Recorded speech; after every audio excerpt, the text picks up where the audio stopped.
संवाददाता जुड़ रहे ग्राउंड जीरो से जोधपुर से हमारे संवाददाता विशाल बैरिस्टो और बालोतरा से हमारे संवाददाता तापस भट्टाचार्य जुड़ रहे हैं। सबसे पहले विशाल का रुख करते हैं। विशाल, अगर बात करें उड़ान योजना की, उसका अगला चरण आज प्रधानमंत्री नरेंद्र मोदी के द्वारा आज उसका उद्घाटन होने वाला है।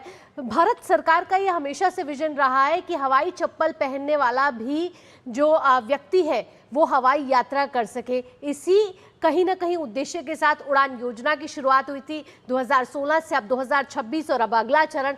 क्या उद्देश्य अब अगला चरण का होगा?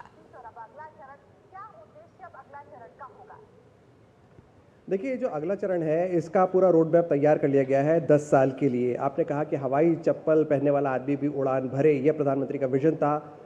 उड़ान जो है वो किस तरह से आम आदमी के लिए सहूलियत दे, किस तरह से उसको फैसिलिटेट करे, इसके लिए अब एक बहुत बड़ा चेंज किया गया है। यानी कि आप किसी भी फ्लाइट के अंदर 50% जो सीटें होंगी वो उड़ान योजना के लिए आरक्षित रहेंगी और ये जो 50% सीटें हैं ये सब्सिडाइज रहेंगी।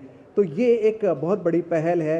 उसके साथ ही जो इनएक्सेसिबल एरियाज़ है, ख़ास तौर से हमारा जो पूर्वोत्तर है, उसके अलावा अंडमान निकोबार और लक्षद्वीप जैसे जो हमारे क्षेत्र हैं, वहाँ पर भी उड़ान योजना लागू रहेगी, चालू रहेगी और इसकी आज प्रधानमंत्री यहाँ से शुरुआत करने जा रहे हैं। इसके साथ ही एक नया टर्मिनल भी गिफ्ट किया जा रहा है, ना सिर्फ जोधपुर को बल्कि पूरे देश को, और इसका भी उद्घाटन आज प्रधानमंत्री नरेंद्र मोदी यहाँ करने वाले हैं। मैं कैमरामैन से कहूँगा कि एक बार आपको ये पूरा घुमा के दिखाएं किस तरह से इस खूबसूरत टर्मिनल को सजाया गया है। इसमें आपको राजस्थान की संस्कृति दिखेगी, राजस्थान का इतिहास दिखेगा, राजस्थान का जौहर दिखेगा। आप वो ऊपर देख सकते हैं, वो है जोधपुर का मेहरानगढ़ किला और ये पहचान है जोधपुर की।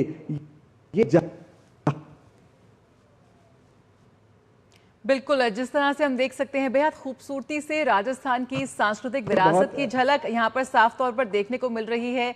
विशाल, जोधपुर और जोधपुर के आसपास के अगर हम बात करें क्षेत्रों की, तो किस तरह से हम देखते हैं कि कैसे वहाँ पर एक आप जो डोमेस्टिक ट्रैवलर्स हैं, अंतर्राष्ट्रीय पर्यटकों का एक गढ़ है, और जब हवाई यहाँ पर कनेक्टिविटी मिलेगी तो कितना बड़ा ये मील का पत्थर साबित होने जा रहा है इस पूरे इलाके के लिए।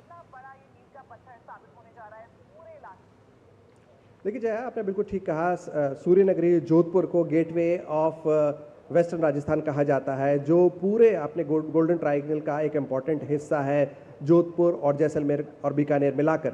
तो यहाँ पर टूरिज़्म को तो बढ़ावा मिलेगा ही, साथ ही जो फॉरेन टूरिस्ट आते हैं उनके लिए भी काफ़ी सहूलियत बढ़ जाएगी। और पीक आवर में ये जो नया टर्मिनल है वो करीब 1000 यात्रियों को अकोमोडेट कर सकता है।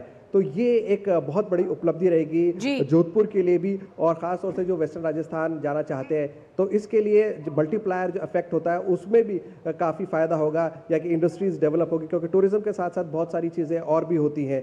तो उड़ान योजना के साथ जो 29,000 करोड़ की योजना है उसका नेक्स्ट फेज़ के साथ साथ ये टर्मिनल भी आज प्रधानमंत्री देश को समर्पित करेंगे। जय। बिल्कुल।